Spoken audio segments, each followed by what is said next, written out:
Good morning. My name is Renee Buckland, and I will be your worship partner this morning. I want to welcome you to Westminster.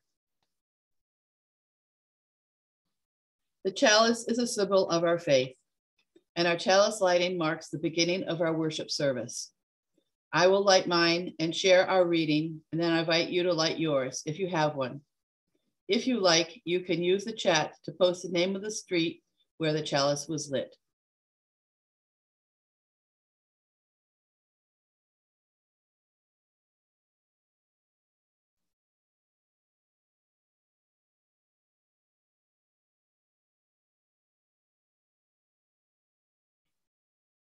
Liz is lighting our chalice. Thank you, Liz. Our chalice lighting today is adapted from the book of Romans from the Christian Bible, chapter 12.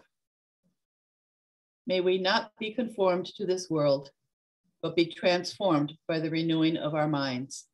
We light our chalice for transformation and growth.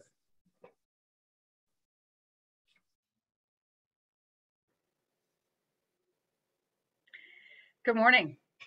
My name is Ellen Quadgrass, and I'm the minister here, and I also want to welcome you to this fantastically cold, frigidly wintry Sunday, which also happens to be the day before Martin Luther King Day.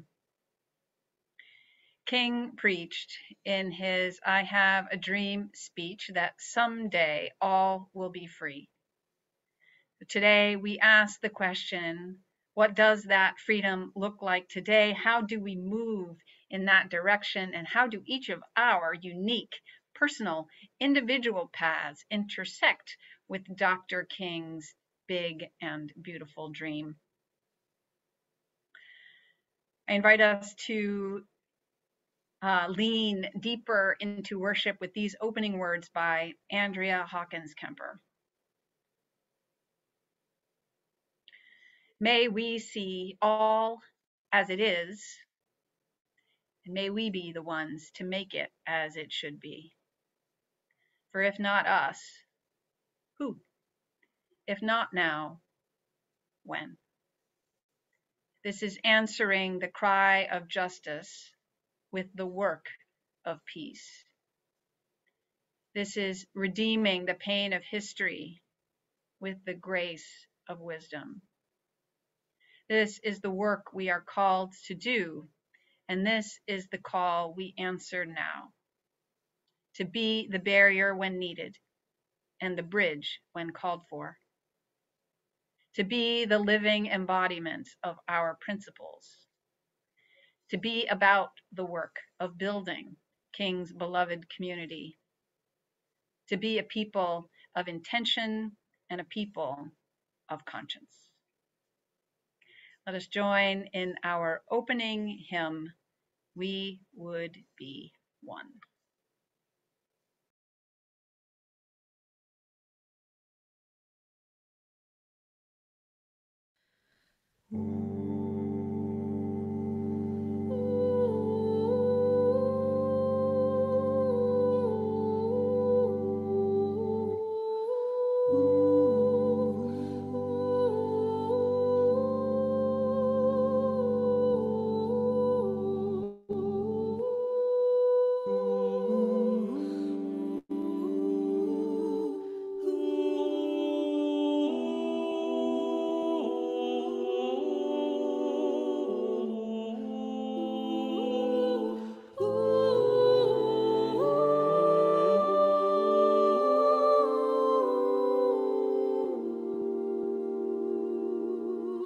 We would be one as now we join in singing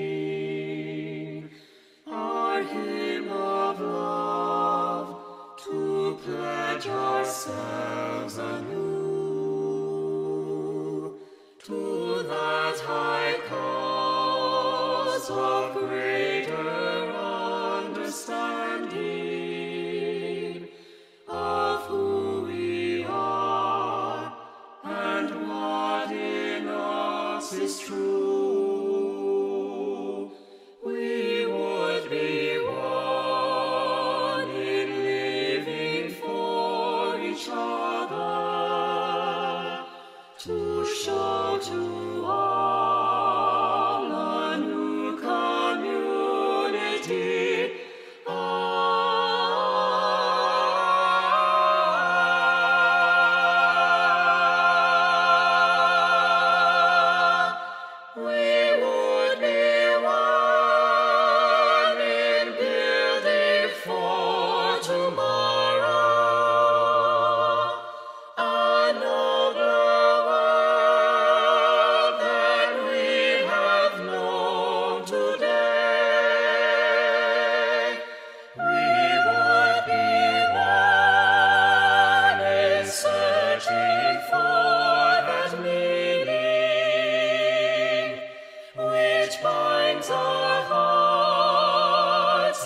points us on our way.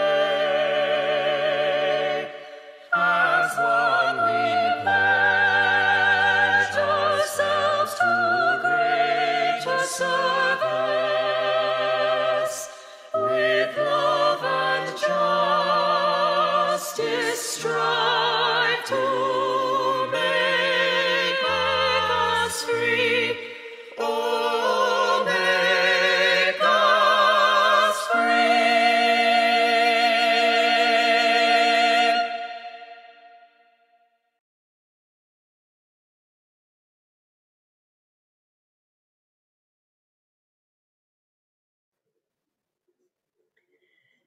Let us join together in our unison affirmation, which is being posted in the chat. Love is the spirit of this church, and service our mission. This is our great covenant, to dwell together in peace, to seek the truth in love, and to help one another.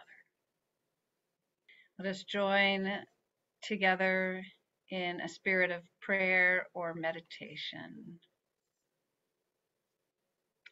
God, Spirit of life, light of understanding, may we feel the touch of love and light in all our lives, warming us and steadying us through all that has been difficult this last week or month or year.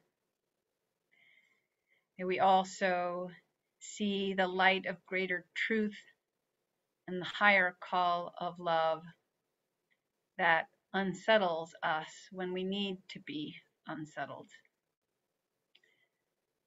Let us wait in these moments of stillness to allow the hidden processes of growth and healing to do their silent work inside us, and let the work of renewal begin and begin again among us. We know that the ultimate issues of life, healing and growth, reconciliation and renewal, none of that can be forced. So we seek out stillness. We seek out quiet, a resting place for our restless hearts. Let us be reminded that we live with and in mystery, and trust that there is something deeper than we know that touches our hearts, that steadies us, that rekindles our spirits, and finally, in faith, could be named a love that has laid hold on us and will not let us go. Let us take a few moments for silent reflection with that thought in our hearts and minds.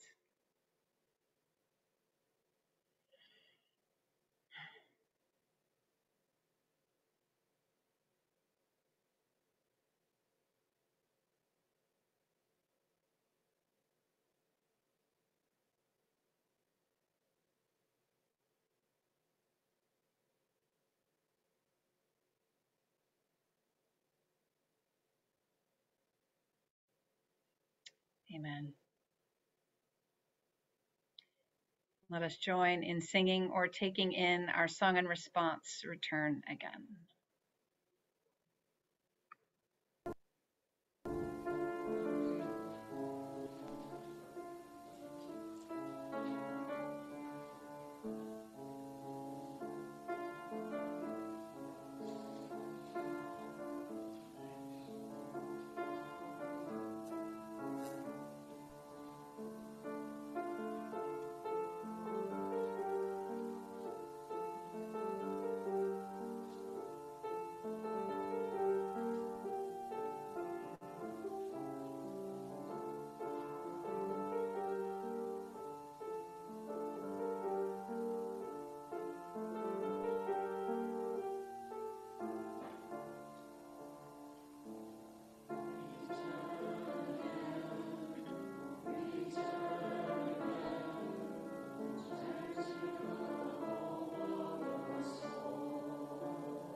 Here at Westminster, we share our offering every month with a different organization that shares our values and our mission. As the cold winter season begins, our Share the Plate recipient for January is the Rhode Island Coalition to End Homelessness.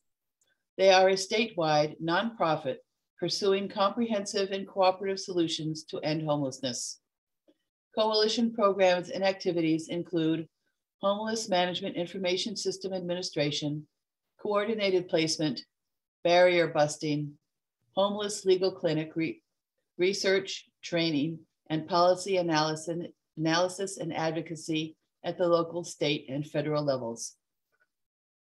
The other half of the offering goes to support the other good work of this community. You can donate using the link that is now being put in the chat.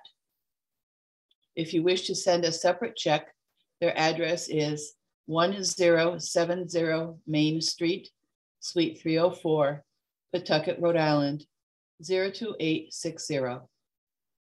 The offering will now be given and received with gratitude.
Our reading this morning is called The Unseen Skeleton by Isabel Wilkerson. We in the developed world are like homeowners who inherited a house on a piece of land that is beautiful on the outside, but whose soil is unstable loam and rock, heaving and contracting over generations, cracks patched, but deeper ruptures waved away for decades, centuries even. Many people may rightly say, I had nothing to do with how this all started. I have nothing to do with the sins of the past. My ancestors never attacked indigenous people, never owned slaves. And yes, none of us was here when this house was built. Our immediate ancestors may have had nothing to do with it, but here we are, the current occupants of a property with stress cracks and bowed walls and fissures built into the foundation. We are the heirs to whatever is right or wrong with it. We did not erect the uneven pillars or joists, but they are ours to deal with now.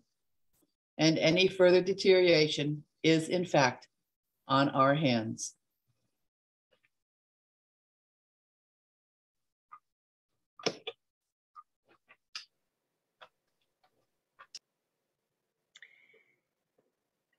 Over Christmas, my family and I were talking about the Dutch tradition of Sinterklaas, St. Nicholas Day. I've talked about this holiday here before. It's a bit of a problematic holiday in my country. On the one hand, when I was growing up, it was the best day. St. Nick would come on December 5th and bring candies and goodies and leave them in our shoes because that's how we did it. And we would sometimes go to the dock because St. Nick would come on a horse on a boat from Spain. Sometimes there were parades and special candies would be tossed to us on the side of the street. It was just one of my favorite holidays. It took a long time for me to realize that part of this holiday was not so great. It's become much more well known also over here that the Dutch Saint Nick comes with a problematic sidekick. In the US, Saint Nicholas has elves that help with all the work of being a saint. In the Netherlands, Saint Nick comes with a character called Zwarte Piet, who is portrayed as mischievous and not too smart and has a floppy hat and very bright, colorful clothes and wears a curly dark wig and bright red lipstick and wears black face makeup. Yeah. When I was a kid, I had no idea what that meant. To me, this was just an adorable figure who gave me sweets and made me happy. As an adult, I've been appalled and horrified that this was ever a thing. Left over from the slave trade and colonizer days when there were those who had an investment in turning some people into silly, subservient caricatures. They had an investment in making some people appear less than. Unfortunately, many of my country mates are as attached to this figure as I was growing up and find it hard to see the problem in this colorful character who seems so innocuous to them. And for a very long time, white people in the Netherlands did not feel it was necessary to rethink that whole thing. The reason it came up over Christmas was because apparently more recently, a few people have made a change. And now, instead of blackface, this character has smudges on their face. And there's a news story which goes that the character comes down the chimney, hence the smudges. Yeah. I wonder how many people of color in the how people of color in the Netherlands feel about that change. As one of my nieces would say in her characteristically wry way, does that fix the problem? Really? Does it? Does it? Addressing racism is hard. It's hard even when it's obvious things need to change. It's hard particularly when some of what needs to change are things people in the dominant group have become attached to. And change is hard when what needs to change appeared so innocent to some of us when we were growing up. And while this country doesn't struggle with that particular character, I was thinking recently about the innocent seeming ways racism shows up here, even just in our language, our common everyday language. Terms that reinforce stereotypes like blacklist or whitelist, or like peanut gallery, which I just learned is a word for the section of the theater where Black people used to sit. And now it's being used to insinuate a group of people being improper in some way. How is that okay?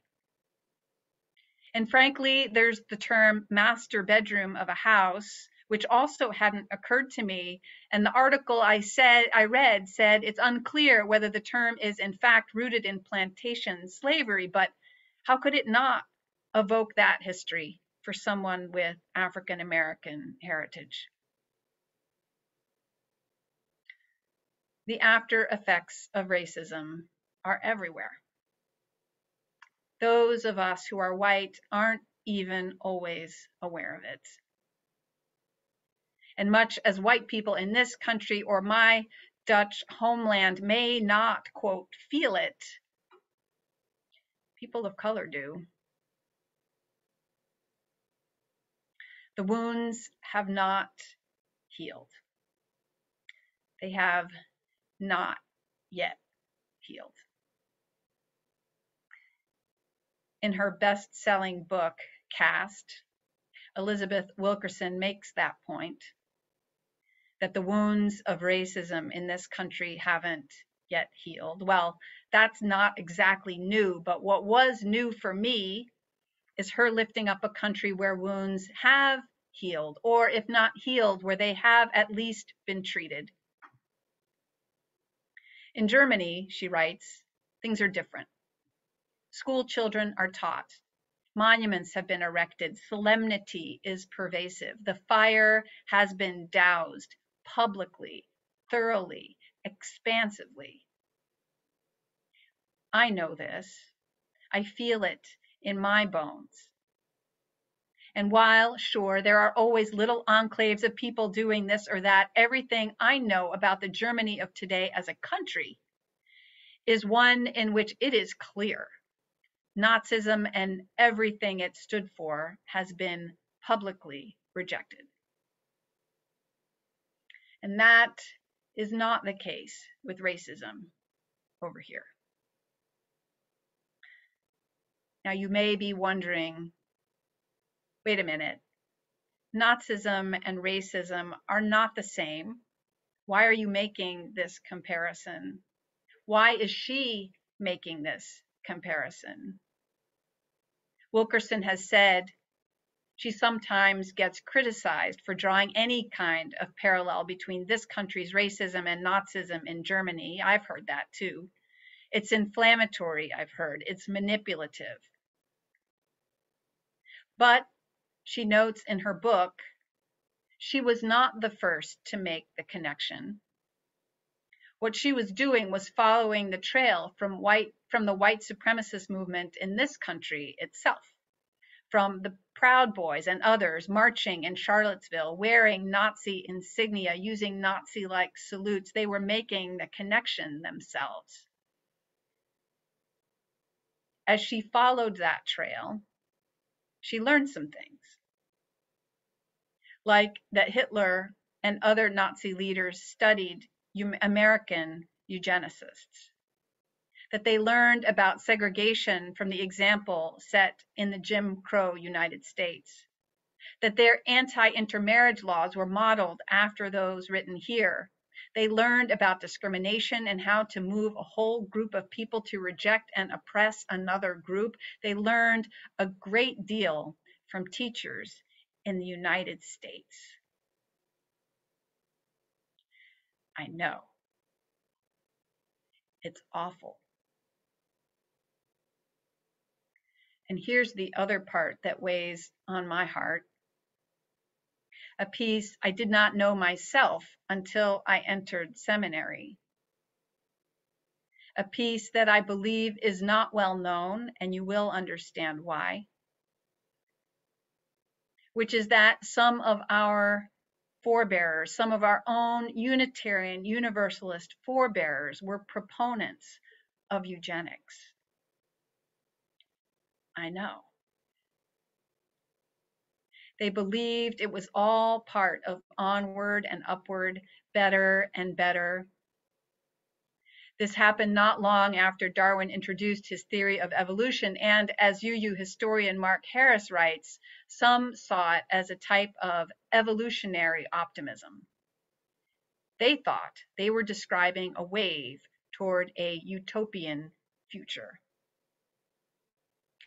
And while in the late 1800s they couldn't have known just where this would lead, they did it and they promoted it, arguing for laws to sterilize the, quote, unfit,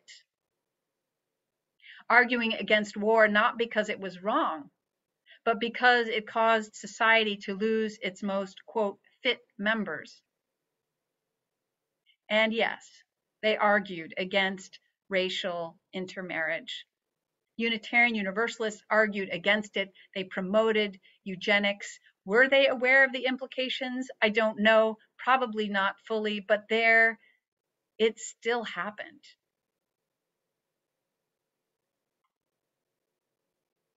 Most of us don't know this history. It's so painful. None of us wants to look. It makes me feel a little sick. But that's part of the problem. We don't want to look. We don't want to learn these things? Who wants to see this? But here's the thing. Take Wilkerson's house analogy we heard earlier. If the basement floods, we can choose not to go down and look. Most of us don't want to go down there. But the damage is still done, still being done. And in fact, the longer we wait to look, Wilkerson notes, the more damage there will be. You can picture it: buckling floors, peeling wallpaper, growing mold. Most of us have been breathing in a toxic, racist mold our whole lives. And maybe we can finally begin to understand what it is that's making us all so sick. King preached in his iconic sermon that the white person and the black person are both captive to this. None are free until all are free. We are all a little sick. So we need to venture down to the basement and take a good long look. Anti-racism educator Robin DiAngelo has suggested that most white people would need a master's or PhD level education in this topic to even begin to understand the lived experience of Black, Indigenous, and people of color in this country. To even begin to understand the long and painful history that set us all up. To begin to understand why James Baldwin, brilliant activist, once wrote, "To be a Negro in this country and to be relatively conscious is to be in a rage almost all the time." Most white people like me have a lot to learn about this history. And we also have things to learn about the present. The less obvious stuff that keeps racism, like toxic mold, suspended in the air, including innocent appearing cultural habits like perfectionism, a sense of urgency, either or thinking, or, I will add, our penchant for ranking things and people. We are from the very beginning taught to grade everything, see everything as having relative value. And racism turns that into itself. For the sake of this sermon, I will call it cultural eugenics. Other people would be better, this says, if they talked like white people, were educated like white people, dressed, acted, and thought like white people in this country. There's a certain ideal that gets lifted up in movies and ads. It's everywhere. This is what we're all supposed to look like and act like, and the closer you are to it, the better. It hurts all of us. It hurts people of color, and it traps us all. And it perpetuates itself. That same ranking system keeps white people, who are pivotal in changing all of this, it keeps white people preoccupied with whether we are okay, rather than preoccupied with what in the world is not okay. It keeps white people focused on how things or people look, rather than on how to build heart-centered relationships with everyone and everything. And that focus on how we look leaves little room for acknowledging weakness or mistakes, and can make white people defensive about the racism we've been breathing in and breathing out our whole lives.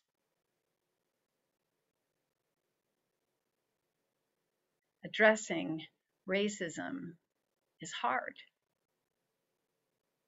particularly when what needs to change has appeared so innocent.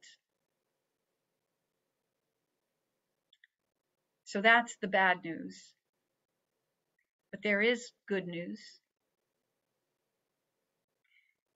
Cornel West once said that tenderness is what love looks like in private, and justice is what love looks like in public.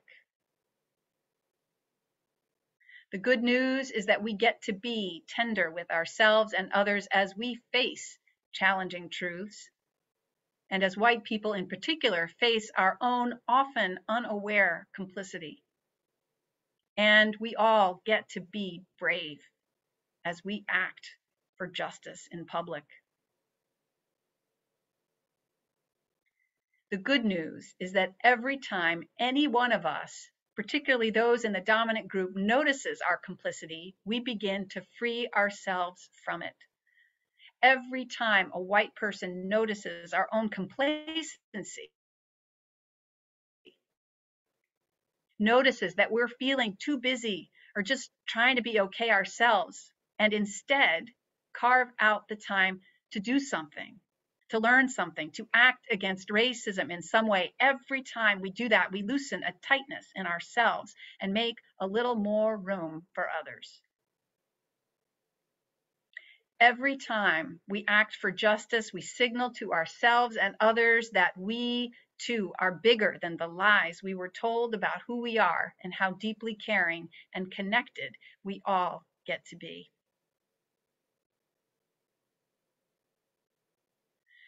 The good news is that we can take responsibility for the house we have inherited, and every little thing we do to drop the lie and act on truth heals us and the world we live in.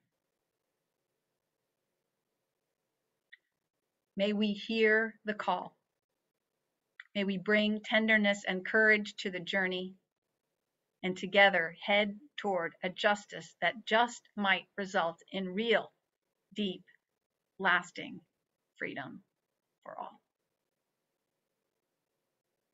Let us join in our closing hymn, Hush.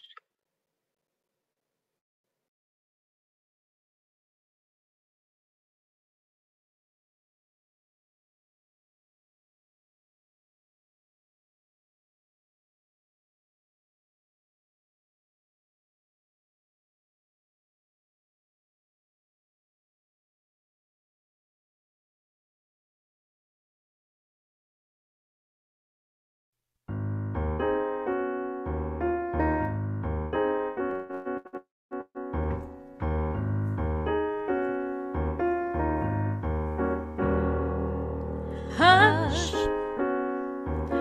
hush, somebody's calling my name. Hush,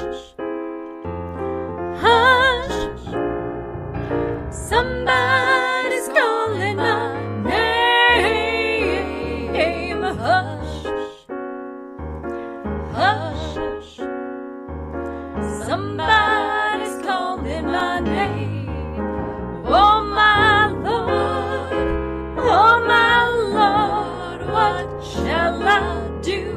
What shall I do? Sounds like freedom. Somebody's calling my name. Sounds like freedom. Somebody's calling my name. Sounds like freedom.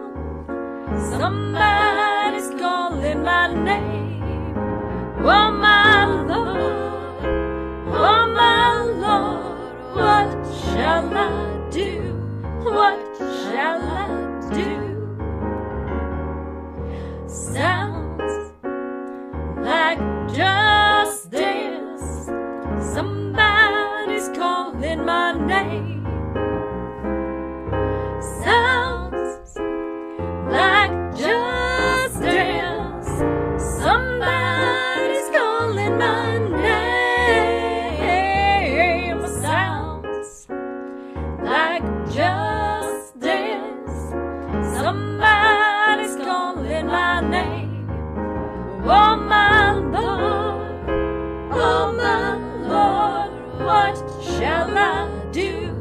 what shall I do? Oh my Lord, oh my Lord, what shall I do? What shall I do?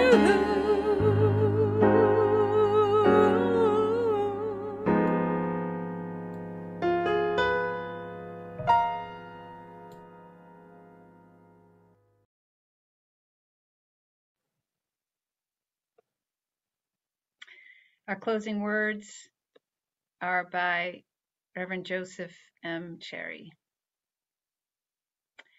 If we have any hope of transforming the world and changing ourselves, we must be bold enough to step into our own discomfort, brave enough to be clumsy there, loving enough to forgive ourselves and others.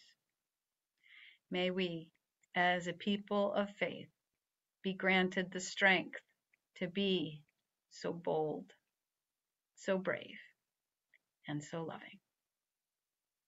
Amen. Let us join and carry the flame.